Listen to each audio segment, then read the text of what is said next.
৩৩ বছর পর আবারও পারমাণবিক অস্ত্র পরীক্ষা শুরু করতে যাচ্ছে যুক্তরাষ্ট্র।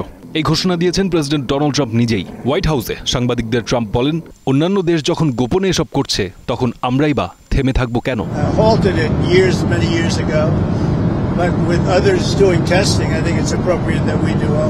ট্রাম্পের এই নতুন ঘোষণায় প্রতিদ্বন্দ্বী রাশিয়া ও চীন কড়া জবাব দিয়েছে। প্রতিক্রিয়া দেখিয়েছে ইরানও। ইরানের পররাষ্ট্রমন্ত্রী আব্বাস আরাকচি এক্সের এক পোস্টে লিখেছেন, একদিকে আমেরিকা ইরানের শান্তিপূর্ণ পারমাণবিক কর্মসূচিকে হুমকি বলে আখ্যা দিয়ে হামলা চালিয়েছে, আরও হামলার হুমকি দিচ্ছে। অন্যদিকে নিজেই পারমাণবিক অস্ত্রের পরীক্ষা চালানোর ঘোষণা দিয়েছে। এটা ভয়ঙ্কর দ্বিচারিতা।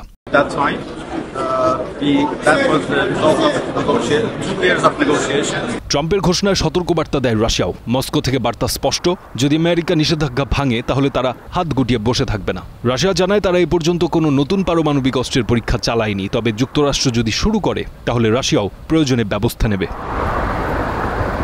চীনের প্রতিক্রিয়া তুলনামূলক কূটনৈতিক। পারমাণবিক পরীক্ষা বিরতি চুক্তি মেনে চলার তাগিদ দেন দেশটির পররাষ্ট্র মন্ত্রণালয়ের মুখপাত্র গো জিয়াকুন।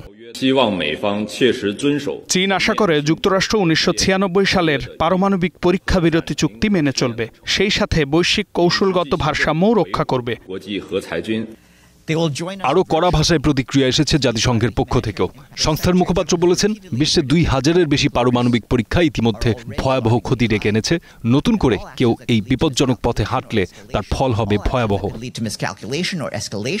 বিশ্লেষকরা বলছেন, শেষবার যুক্তরাষ্ট্র পারমাণবিক অস্ত্রের পরীক্ষা চালায় ১৯৯২ সালে। এরপর আন্তর্জাতিক চাপ ও পরিবেশগত শঙ্কায় তা বন্ধ হয়ে যায়। ১৯৯৬ সালে সই হয় comprehensive nuclear test ban treaty, যা বিশ্বজুড়ে সব ধরনের পরমাণু বিস্ফোরণ নিষিদ্ধ করে। তবে এখনও যুক্তরাষ্ট্র, চীন ও ইরান এই চুক্তি অনুমোদন করেনি, আর সম্প্রতি রাশিয়া আনুষ্ঠানিকভাবে সেটি বাতিল করেছে।